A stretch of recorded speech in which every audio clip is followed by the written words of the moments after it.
Thank you for staying with us. You're still watching The Breakfast on Plus TV Africa. The federal government has adequate budgetary provisions to meet foreign and local debt obligations, and that's according to the DMO. The Debt Management Office, DMO, says the federal government has made adequate budgetary provisions to meet the country's foreign and local debt obligations. According to the office, Nigeria's debt management practice is in accordance with relevant legislations and regulations in compliance with international practices. They've also said that the country had, over the years, serviced its external and domestic debts promptly, which had made the federal government's securities attractive to foreign and local investors. It assured that there was adequate provisions in the medium-term expenditure framework, the MTEF, and the annual budgets to meet the country's debt service obligations when due. It said through borrowing, Nigeria now has a robust domestic capital market with many local and foreign investors showing interest. Joining us to discuss this is Mr. Olojede Gbolahan. He's an economist. Good morning, sir. Thank you for joining us. Good morning, Mr. Gbolahan. Can you hear me?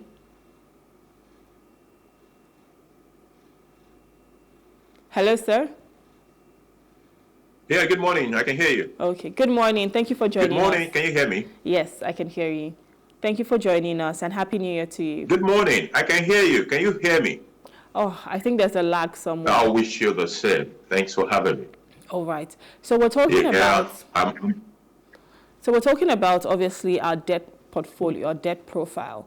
And I think the first question is, over the years, we've borrowed so much because every year you keep hearing that we're taking loans from the World Bank, we're taking loans from the IMF, and what have you. But in your own opinion, what is our current debt portfolio looking like, and how would you compare it to previous years and then the development of our nation so far?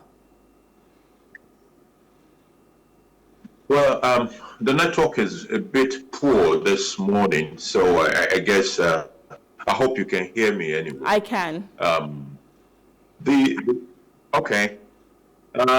The news itself is interesting from several perspectives.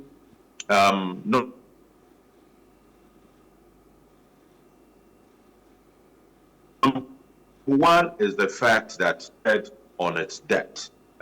Historically, we have always met all our debt obligations as and when due. And currently also, there is a provision, like that report said.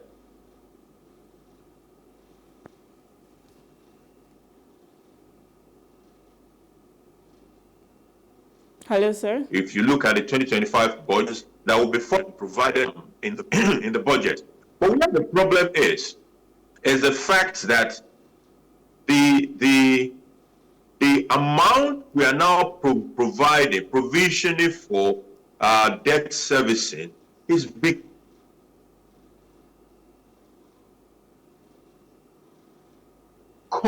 huge. Is going to go into debt service. So when you look at that vis-a-vis the total revenue of the country for the same period, then, I think the network has gone so poor. I'm not sure. I can hear you. Please go ahead.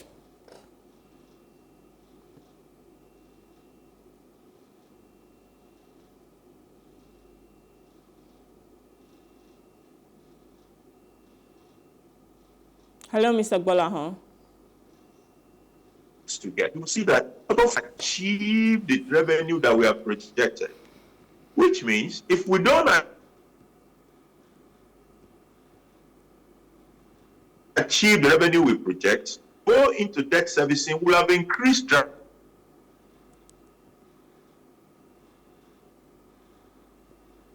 dramatically. So there is a need that space. One can say, after all, there are several other countries that are that their numbers are much worse. If you look at Ghana, for example, and you take the quantum of debt relative to the GDP of Ghana, you see, this is like twice what our own is. But that is not the basis. The real thing that should concern us right now is the fact that the debt service requirement, the amount we use to service debt, is increasing and increasing and increasing. and it is taken away money that we could have used for investment in our own economy. Is going into debt servicing. So there is a need for the federal government to restructure the debt profile of the country and make it less burdensome. It's part of our certain reason why this may be so. But at the same time, the way things are going, we must watch that space. Using over 15 trillion to service debt when our entire revenue is about 30 place to be. I know that, if anyone is actually getting loans, most times there are interest rates to those loans. So you're not just paying back, what you got. You're paying back that plus interest, right? So with all of this, like you said, we're spending so much, over 15 trillion to service our debts. And of course, we can use that money to do something else with our economy. And that leads to my next question. What is this? What is the impact on our economy? Because of course, we need so many things. We need a better healthcare system. We need infrastructure. We need quality education for our children. We need people to be able to live, have the basic necessities of life without struggling. But sadly, what we're doing is using this chunk of our money to, obviously service the debt. So what impact does that have on our economy? Because, in the statement from the DMO, they've said that with the borrowings, they've been able to have better, a larger capital expenditure, and then they're attracting foreign and local investors because, of course, these people are going to bring monies in. So if they are positive about it, how about the negative effects or whatever impact it could have on our economy, in your opinion?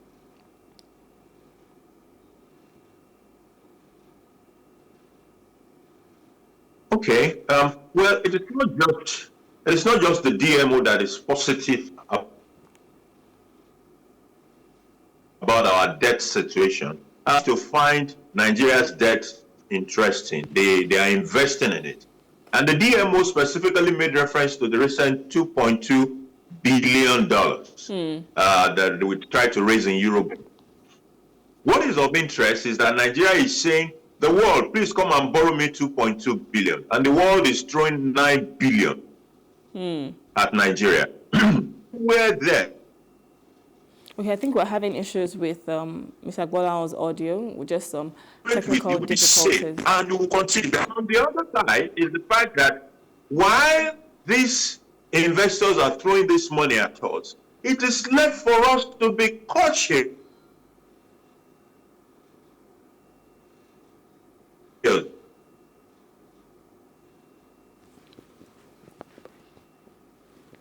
Because today, we to increase, begin to feel the burden even more. And I hope and pray we will not get to that position where there will be a default. However, 2025 looks like a good year in many respects as far as our finances is concerned.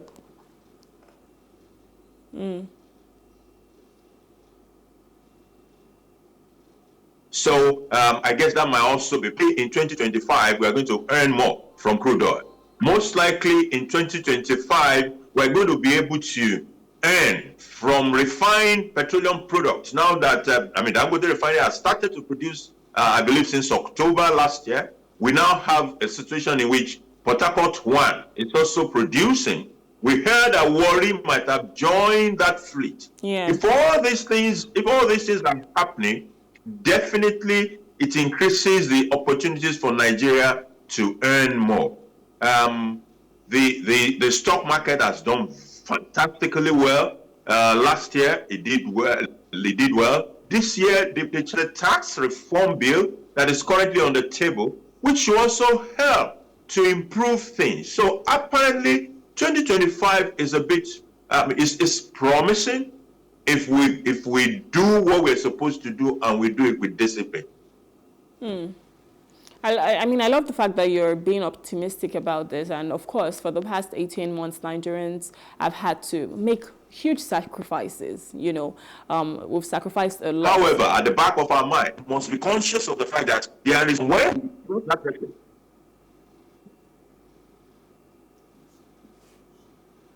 Hello, sir.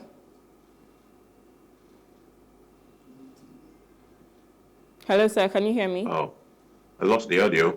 Yeah, okay, I can hear you again now. I can hear you now. I can hear you again now. I lost you for a bit. Yes, the network has just been acting up. Anyways, I was saying that in the past 18 months, Nigerians have had to make huge sacrifices, of course. And I love the fact that you're being optimistic for 2025. You've stated out several things, one of which is, of course, the refining products. So we've seen Dangote, Port Harcourt Refinery, Warri Refinery coming on board as well. And, you know, we're hearing news that, I know they said Kaduna Refinery was supposed to happen in December, but hopefully it happens soon. The tax reform bills that we have, fiscal policies and all. But how do you think we're supposed to be generating revenue? What do you think the government needs to be doing better to ensure that we're generating revenue and ensuring that we have proper development in our nation? Because that's the goal. Because if anyone is getting loans, you're getting loans because of capital projects. You're getting loans because you want to, you know, infuse that money into something else that is tangible and that you can see. So how are we supposed to be generating more revenue to ensure that the common man can benefit from all of this?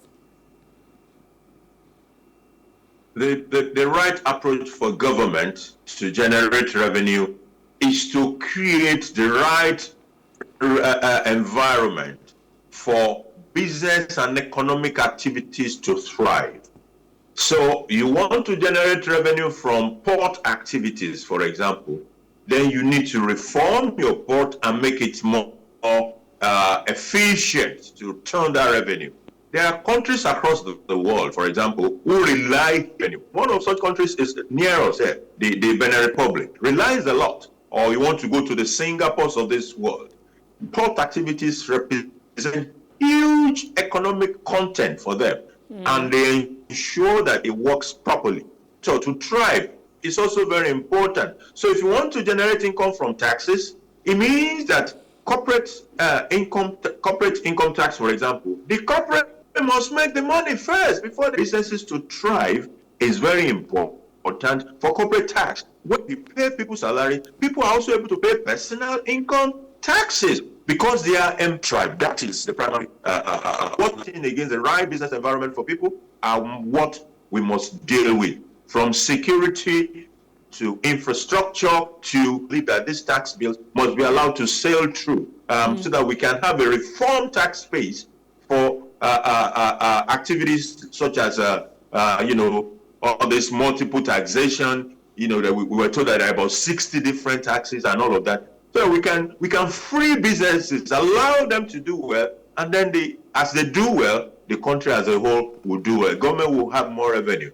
Then we must also explore and exploit the natural resources that are around us. And I will think of developing maybe a 20-year lithium plan.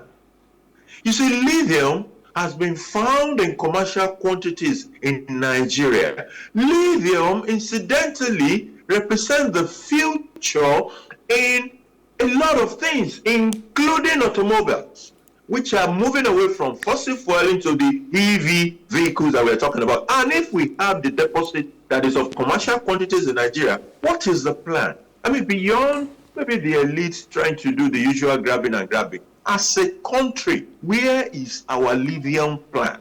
This is something that will also help us. Where is the plan for that? So we must be as well. But it's still over $70 a barrel. Apart from oil, we are a gas nation. So we should also make the best of our gas resources. Gas has been identified as a resource of transition. So one thing I was going to ask was, with loans that we get, for instance, the World Bank recently, gave us some loans as well. And debt servicing is obviously a thing. With most countries, they get loans just because they want to develop their nation.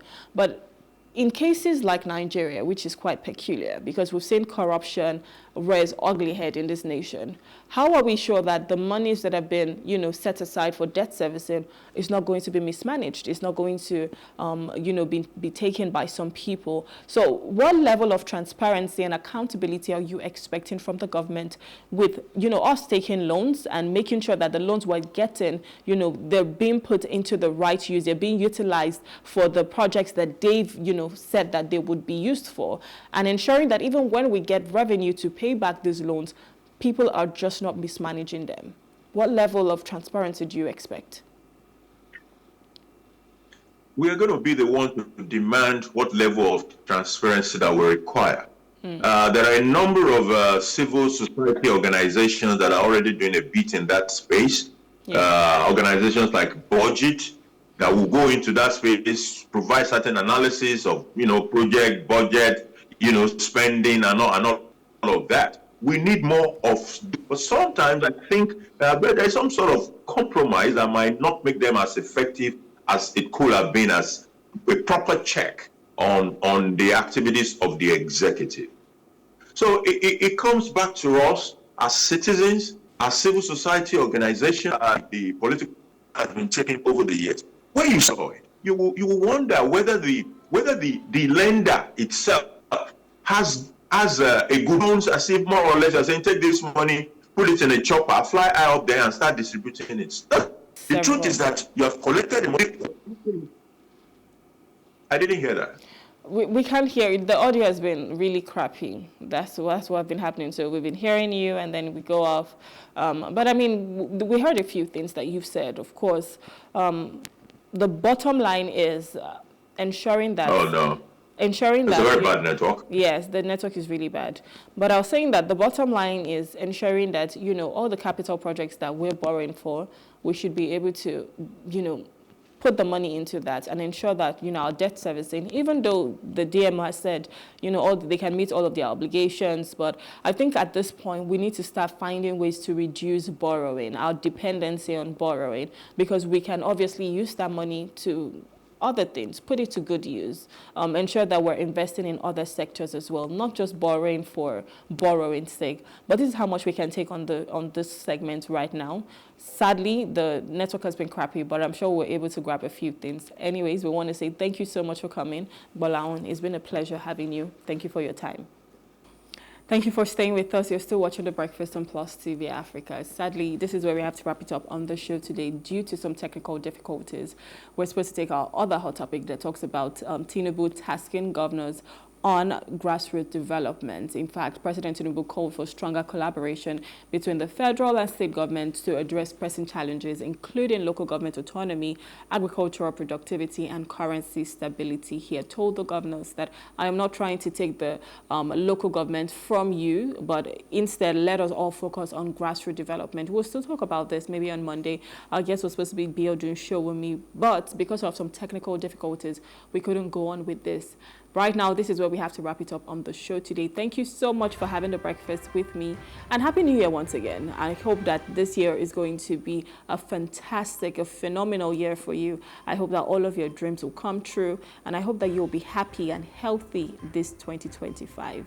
It's a wrap on The Breakfast this morning. Thank you so much. I'll see you again on Monday. My name is Rume Paulson. Have a wonderful day. Good morning.